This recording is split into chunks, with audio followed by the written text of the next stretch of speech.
चलिए तो मेरे भाई आज आप लोग पढ़ने वाले हैं क्लास 10th सेकेंड हिंदी जो है वर्णिका उसका फर्स्ट चैप्टर दही वाली मगमा। ठीक है, तो दही वाली मगमा जो मेरे भाई, दही वाली मगमा इनका लेखक कौन है? दही वाली मगमा का लेखक कौन है? पहले लेखक के बारे में हम क्या करते हैं, परिचय जान लेते हैं, उसके बाद क्या करेंगे, चैप्टर के बारे में पढ़ेंगे। ठीक है, तो दही वाली मगमा जो मेरे भाई, दही वाली मगमा का लेखक जो था वो कौन था? दही वाली मगमा का लेखक श्रीनिवास जी था। कौन था? श्रीनिवास जी था। ठीक है, और ये श्रीनिवास जी थे मेरे भाई, ये दही वाली मगमा को किस भाषा में लिखा था? कन्नड़ भाषा में लिखा था। किस भाषा में? कन्नड़ भाषा में लिखा था। किस भाषा में लिखा था? कन्नड़ भाषा में लिखा था। और ये श्रीनिवास जी थे, इनका जन्म जो था मेरे भाई, इनका जन्म जो हुआ था, इनका जन्म 6 जून 1891 ईस्वी में हुआ था। कब हुआ था? 6 जून 6 जून 1891 ईस्वी में इनका जन्म हुआ था। किनका? ये जो श्रीनिवास जी थे इनका जन्म हुआ था। और श्रीनिवास जी दही वाली मगमा किस भाषा में लिखे थे मेरे भाई? श्रीनिवास जी ने दही वाली मगमा जो थे ये कन्नड़ भाषा में लिखे थे। किस भाषा में लिखे थे? कन्नड़ भाषा में लिखे थे। लेकिन इस कन्नड़ भाषा का अनुवादन जो किया था हिंदी में, जिस भाषा में अभी अपना लोग पढ़ रहे हैं, अपना लोग अभी किस भाषा में दही वाली मगमा को पढ़ रहे हैं? हिंदी भाषा में। हिंदी भाषा में अनुवादन किसने किया था? हिंदी भाषा में जो अनुवादन जो था, अनुवादन इसका किया था कौन? इनका अनुवादन हिंदी भाषा में किया था मेरे भाई बी आर नारायण। किसने किया था? बी आर नारायण ने किया था। ठीक है, B R Narayan, B R Narayan ने इसका हिंदी भाषा में अनुवादन किया था मेरे भाई। ठीक है, ये दही वाली मगमा, ये दही वाली मगमा इस वीडियो में आप लोग लास्ट जरूर बने रहिएगा। आपको एक भी ऑब्जेक्टिव और सब्जेक्टिव याद करने का जरूरत नहीं पड़ेगा, ये उम्मीद दिलाते हैं। ठीक है, आप लोग अभी तक जहां भी पढ़े होंगे आप ये एक बार वीडियो लास्ट तक देख लीजिए, और वहां पे जो पढ़े उसको भी आप एक बार देख लीजिएगा और दोनों को कंपेरिजन कर लीजिएगा जो कहाँ पे आपको बेस्ट लगा है। ठीक है, उसके बाद ही आप मेरे वीडियो को लाइक, कमेंट, शेयर, सब्सक्राइब कीजिएगा। ठीक है, तो आप पहले वीडियो को लास्ट तक देखिए। तो यहाँ तक समझने में कोई दिक्कत नहीं हुआ होगा, उम्मीद करते हैं मेरे भाई। इस चलिए अब लेखक के बारे में, लेखक की परिचय समझ गए, उनके बाद हम बढ़ते हैं किस और, उनके बाद हम बढ़ते हैं मेरे भाई उस चैप्टर की ओर। लेखक के बारे में और थोड़ा जान लेते हैं। ये लेखक जो थे मेरे भाई श्रीनिवास, ये कहाँ के रहने वाले थे? श्रीनिवास जो थे ये कर्नाटक के कोलार के रहने वाले थे। कहाँ के रहने वाले थे? कर्नाटक कोलार के रहने वाले थे। ठीक है, कहाँ का? ये श्रीनिवास जो थे कहाँ के रहने वाले थे? कर्नाटक, कर्नाटक, कर्नाटक कोलार के रहने वाले थे मेरे भाई। ठीक है, तो अब इस कहानी में हम पढ़ेंगे मेरे भाई, इस कहानी में हम पढ़ेंगे मेरे भाई, इसमें जो जो मुख्य पॉइंट है, जिस जिस चीज से क्वेश्चन आता है उसके बारे में पढ़ेंगे। ठीक है, तो चलिए बिना देर किए हुए इस टॉपिक पे आते हैं। तो मेरे भाई इसमें एक सबसे अहम भूमिका निभाने वाली एक मगमा होती है। कौन? मगमा। ठीक है, जो ये आपका क्या हो गए? मगमा हो गए। ठीक है, ये आपका क्या हो गए? मगमा हो गए। हमको फिगर बनाने के लिए नहीं होता, मेरे फिगर पे हंसेगा नहीं मेरे भाई। ठीक है, हमको फिगर वगैरह बनाने के लिए नहीं होता है। ठीक है, ये कौन हो गए? मगमा। ठीक है, मगमा जो क्या करती थी? दही बेचती थी। और दही बेचने के लिए मेरे भाई कहाँ जाती थी ये? दही बेचने के लिए 3 मील दूर। कहाँ? 3 मील दूर कहाँ बेचने के लिए जाती थी दही? 3 मील दूर दही बेचने के लिए जाती थी बेंगलोर। कहाँ दही बेचने के लिए जाती थी? बेंगलोर, बेंगलोर ये दही बेचने के लिए जाती थी। ठीक है, तो मेरे भाई बेंगलोर दही बेचने के लिए जाती थी, ये प्रत्येक दिन जाती थी। एक दिन क्या हुआ, इनके घर में जो थे, मगमा के घर में, इनको इनके घर में इनके एक बहू थी। ठीक है, ये इनका बहू हो गई। ठीक है, ये हरजैया बहू ही इनका। ठीक, ये इनका बहू हो गई। ठीक, और इनके घर में और सारा लोग थे। इनके एक पोते थे, मगमा के एक पोते थे, और इनका एक बेटे भी थे। ठीक है, इनका एक पोते और बेटे भी थे। इनके बहू का क्या नाम था? इनका बहू का नाम नजमा, नजमा नजमा थी। इनके बहू के नाम, मगमा के बहू के नाम कौन थी? नजमा थी। इनका एक बेटे थे, जो प्यारा सा एक छोटा सा बेटे थे नजमा का। यहाँ पे ये उनका हो गया बेटा। ठीक है, ये उनका हो गया बेटा।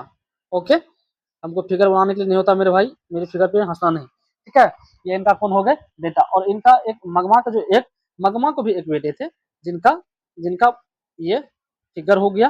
ठीक है, इनका ये फिगर हुआ, इनका ये फिगर हुआ, जिन पे मगमा को क्या थी? नाच थी, लेकिन मगमा की बात ये नहीं सुनी। ठीक है, तो मेरे भाई ये मगमा जो थी 3 मील दूर कहाँ जाती थी? बेंगलोर दही बेचने के लिए। एक दिन क्या हुआ मेरे भाई, मगमा जब दही बेचकर घर आई तो इनके जो पोते हैं, इनके जो पोते हैं ये, इनको इनको क्या कर रही थी? ये नजमा जो है ये इनको पीट रही थी। कौन? नजमा इनको पीट रही थी। उधर से मगमा आई, मगमा देखी इसको अपने पोते को अपने बहू द्वारा पीटते हुए, तो उनको बहुत दया आ गया, बहुत मजा आया। तो उनको बोली नजमा को, अपनी बहू को, क्या रे राक्षसी, क्या रे राक्षसी, तुम इस छोटे से बच्चे को क्यों पीट रही हैं? क्या रे राक्षसी, तुम छोटे से बच्चे को क्यों पीट रही है? किसने कहा? तो मंगमा ने कहा। किनको कहा? नजमा यानी कि अपने बहू को कहा। ठीक है, तो इसी बात को लेकर के नजमा और मंगमा में भी विवाद हो गए। ठीक है, लेकिन पीट किसको रहे थे? नजमा अपने बेटे को। इस बात को लेकर विवाद हो गए, तो मंगमा ने बोली ठीक है, आने दो आज हम अपने बेटे को, उनसे तुमको हम दांत खिलवाती है। ऐसा बोल दी किसने? नगमा ने। किसको? नजमा को। अब जैसे उनका बेटा उधर से आया, नजमा, अब मान के चलिए आजकल के डेट में तो जो गौसब्बा होती है वो कौन होती है? जो पत्नी होती है वही होती है। उधर से जैसे ही आई उनके मगमा का बेटा, तो नजमा क्या की, उनको सारी बात बताई, और हम बताए जो हम अपने बेटे को हम पीट रहे थे, माँ जी ने आकर के उधर से हमको डांटे फटकारे और बोले जो आने दो अपने बेटे से, उनको डांट फटकार हम सुनवाते हैं तुमसे। उसने बोली हमको राक्षसी। ठीक है, ऐसा बात आकर के किसको बोले? नजमा ने अपने पति को बोले। ठीक है, ये किनका पति हो गए? ये पति हो गए नजमा का। ठीक है, ये नजमा का पति हो गए। ठीक है, और इनका कौन हो गए? इनका इनका मगमा का कौन हो गए? मगमा का ये लड़का बेटा हो गए। अब जा करके मगमा को यानी कि अपनी माँ को बोलने लगे, क्या रे माँ, मेरे बेटे को, मेरे पत्नी को डांटने का, फटकारने का, मारने का हक नहीं है कि तू मेरी पत्नी को डांट रही थी? बताओ कितना बुरा बात में तुम उनको बोली, राक्षसी बोली। मतलब बहुत तरह का बात तो घर में होते हैं, इस तरह का बात इसने मगमा को सुनाने लगे। मगमा बोले तो ठीक है, हम तुम लोगों का आपत्ति है, तुम लोगों के साथ हम गलत करते हैं, तुम पत्नी को हम डांटते फटकारते हैं, तो एक काम करो, हमको अलग कर दो।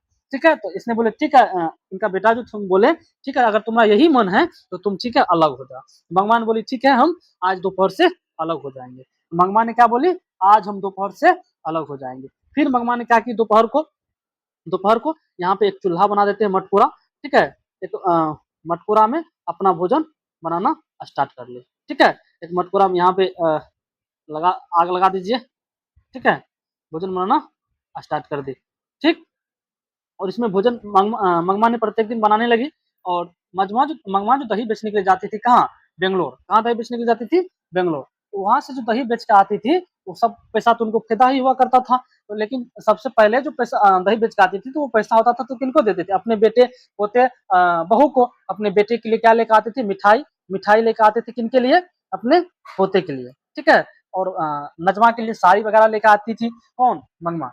जब लड़ाई हो गई तो यह सब पैसा बचने ही लगी, तो मंगमा जो थी वो दही बेचने के लिए जाती थी। कहाँ? दही बेचने के लिए जाती थी प्रत्येक दिन। कहाँ पे जाती थी दही बेचने के लिए मेरे भाई? दही बेचने के लिए जाती थी प्रत्येक दिन, बेंगलोर जाती थी। कहाँ जाती थी दही बेचने के लिए? बेंगलोर। मंगमा ने अपने गाँव से 3 मील दूर, कितना मील दूर? 3 मील दूर बेंगलोर, बेंगलोर जाती थी। क्या करने के लिए? दही बेचने के लिए। यहाँ पे लिखा हुआ है 3 मील दूर क्या करने के लिए जाती थी? दही बेचने के लिए मंगमा ने प्रत्येक दिन जाती थी। ओके, तो मेरे भाई यहाँ पे ये जो बेंगलोर जाती थी, तो यहाँ पे एक माँ जी थे, एक माँ जी थे जिनको मंगमा ने एक महिला से मंगमा को दोस्ती हो गई थी। उस महिला को मंगमा ने माँ जी कह के पुकारते थे। क्या बोल कह के पुकारते थे? माँ जी कह के पुकारते थे। और मंगमा एक विधवा औरत थी। मंगमा कौन सा औरत थी? एक विधवा औरत थी। इस रास्ते में जो है मेरे भाई, एक अमराई का कुआं थे। कौन सा कुआं थे? अमराई का एक कुआं थे। अमराई का एक कुआं थे। किस रास्ते में? जिस रास्ते में वो बेंगलोर जाती थी। ठीक है, उस रास्ते में एक अमराई का कुआं थे। कौन सा कुआं? अमराई का। अमराई का एक कुआं थे। मंगमा प्रत्येक दिन क्या करने के लिए जाती थी? दही बेचने के लिए जाती थी। ठीक है, एक दिन क्या हुआ मेरे भाई, जब मंगमा ने गई बेंगलोर, तो माँ जी को देखा मखमल का ब्लाउज पहने हुए। तो मंगमा ने माँ जी को बोले, माँ जी हमको भी मखमल का ब्लाउज पहनने का शौक है, हम भी मखमल का ब्लाउज पहनेंगे। मेरे पति को जिंदा रहते हुए हमको एक भी अच्छी साड़ी नसीब नहीं हुआ। किसने कहा? मंगमा ने कहा। किनको? माँ जी को, जिनको मंगमा ने माँ जी मानते थे, जिसको सारी बात बताते थे। देखो सबके जो होते हैं ना, एक अपने जिंदगी में कोई ना कोई प्यारा दोस्त होते हैं। आप लोगों को भी होंगे कोई ना कोई प्यारा दोस्त। इसी तरह मंगमा का एक सबसे प्यारा दोस्त कौन थे? माँ जी थे, जो कि बेंगलोर की रहने वाली थी। ठीक है, तो माँ जी को जो मखमल का देखे ब्लाउज पहने हुए, तो मंगमा ने बोले हम भी पहनेंगे। तो मंगमा क्या की, जो दही बेचती थी तो पैसा तो उनको बच ही जाता था। तो उसी पैसा का 8 रुपया में, कितना रुपया में? 8 रुपया में, 8 रुपया में एक मखमल का, 8 रुपया में मखमल का एक ब्लाउज ब्लाउज ले ली। कितना रुपया में? 8 रुपया में मखमल का ब्लाउज लिया। और पहन के आई घर। तो पहन के घर आई, तो यहाँ से जो थे इनके पति, नजमा के पति और उनके बेटे, ये तीनों माँ जी जो यहाँ पे खाना बनाते थे, मंगमा जो यहाँ पे खाना बनाते थे। ठीक है, मगमा जो यहाँ पे खाना बनाते थे, ये सब देखते रहते थे यहाँ पे मगमा खाना बनाते हुए। एक दिन जब बलोच पहन के आई तो इनको लगा, नजमा को, जो ये बुढ़ारी में बलोच पहन के आई, तो इसने बोला, जो देखिए इस बूढ़ी को बुढ़ारी में भी जवानी छा गई है। किसने कहा? नजमा ने कहा अपने सास को, यानी कि मगमा को, इस बूढ़ी को बुढ़ारी में भी क्या छा गया? जवानी छा गया है, जवानी छा गया है। इस तरह का बात बोली। लेकिन जब ये बलोच पहन के आई मखमल का, तो उनके गांव में एक लंपट जुआरी कह सकते हैं, उनका नाम क्या था? रंगपा। लंपट जुआरी कह सकते हैं, उनका क्या नाम था? रंगपा। ठीक है, रंगपा। ये किसका नाम था मेरे भाई? ये जो नाम था, एक जो उनके गांव का जुआरी थे, उनका नाम था रंगपा। उसने क्या किया? उसने क्या किया? जब देखा जो मगमा अपने बहू बेटे से अलग हो गए हैं, तो ये जो दही बेचती है, ये सब पैसा इनको बची जा रहे हैं, यानी कि मगमा के पास पैसा है। तो ये रंगपा सोचे जो हम क्यों नहीं उनसे पैसा ले लें, मतलब ठग लें। इस तरह का भावना इसने सोचने लगे। जब इस तरह का भावना सोचने लगे, तो एक दिन क्या हुआ, मगमा जा रही थी दही बेचने के लिए। ये रंगपा जो थे, एक दिन क्या किए, उस अमराई के कुएं के पास, किसके पास? अमराई के कुएं के पास, जो रास्ते में 3 मील दूर थे मगमा के घर बेंगलोर, उस रास्ते में एक अमराई का कुआं था। ठीक है, किसका कुआं था? अमराई का। अमराई का कुआं था। ये अमराई का कुआं, ये रंगपा जो थे, रंगपा, ये रंगपा, ये रंगपा, ये अमराई के कुआं के पास यहाँ पे रुके हुए थे। उधर से माँ जी का मगमा का इंतजार कर रहे थे। मगमा उधर से आई और मगमा को बोली, मंगमा हमको, आपको पैसे हैं, हमको कुछ पैसा उधार दे दीजिए। लेकिन यहाँ पे बच्चे ने बोलते हैं जो नहीं, ये मंगमा से शादी करना चाह रहे थे, क्योंकि मंगमा एक विधवा औरत थी। ठीक है, ये लंपट जुआरे जो थे रंगपा, ये रंगपा शादी करना चाह रहे थे। लेकिन ऐसा कहीं पे लिखा हुआ नहीं है मेरे भाई, बुक में ऐसा नहीं लिखा हुआ। ओके, तो मंगमा फिर बोली नहीं, हमारे पास पैसा नहीं है। मंगमा ने उसको पैसा नहीं दी। तो जब बार बार ऐसे टॉर्चर करने लगी, एक दिन रंगपा ने क्या किया, ऐसे करते करते मंगमा का हाथ पकड़ ली। जब मंगमा का हाथ पकड़ ली, तो मंगमा ने डरा गई इस बात को लेकर के, और सब सारी बात जा करके वहां पे जो जाते थे, कहाँ पे? बेंगलोर जो जाते थे, बेंगलोर जो जाते थे, वहां पे सब बात बताए। ये यहाँ पे हम बना लेते हैं एक फिगर फिर से। ये हो गया मगमा का। ठीक है, ये मगमा का फिगर हो गए, ये मगमा का फिगर हो गए। हम फिर से एक पिक्चर बनाते हैं। ये मगमा का फिगर हुए। ठीक, ये मगमा जो जाती थी, कितना दूर जाती थी? 3 मील दूर जाती थी। कहाँ? बेंगलोर। बेंगलोर में एक माँ जी थी, जिनको ये आदर्श मानती थी। ये माँ जी हो गए। ठीक है, ये माँ जी हो गए। इनको ये क्या मानते थे? आदर्श मानते थे। कौन? मगमा। ठीक है, उसी के रास्ते में, इस रास्ते में ये कितना दूर था? 3 मील दूर था। उसी के रास्ते में एक कुआं था। कौन सा कुआं था? अमराई का कुआं। कौन सा कुआं? अमराई का कुआं था। ठीक है, इसी रास्ते में अमराई कुआं था, और इसी रास्ते में एक लंपट जुआरे जो थे, लंपट जुआरे जो थे, वो रंगपा, वो आके मिल गए। ठीक है, वो आकर के मिल गए। ठीक, तो इसने बहुत टॉर्चर किया मगमा को। ठीक है, मगमा सारी बात जाकर के किसको बताई? माँ जी को बताई। इस माँ जी को बताई। कौन? मगमा ने। इसको टॉर्चर कौन किया? रंगपा ने टॉर्चर किया। किसने किया? रंगपा ने टॉर्चर किया, पैसा को लेकर के। ठीक है, फिर क्या हुआ मेरे भाई? माँ जी ने सारी बात सुन करके बोली, ठीक है, पैसा आप मेरे ही पास जमा कीजिए, और मेरे पास पैसा जमा कीजिए, और पैसा जमा जो होगा आपको एक दिन, जब बहुत सा मोटा रकम हो जाएगा, तो आपको हम बता देंगे। जब इस तरह का बात जब बोलने लगी मगमा, किसको? माँ जी को। माँ जी ने सब बात बताई। फिर बाद में क्या हुआ, एक दिन मेरे भाई, एक दिन क्या हुआ, जब घर आए, ये बात पता चल गया। किनको?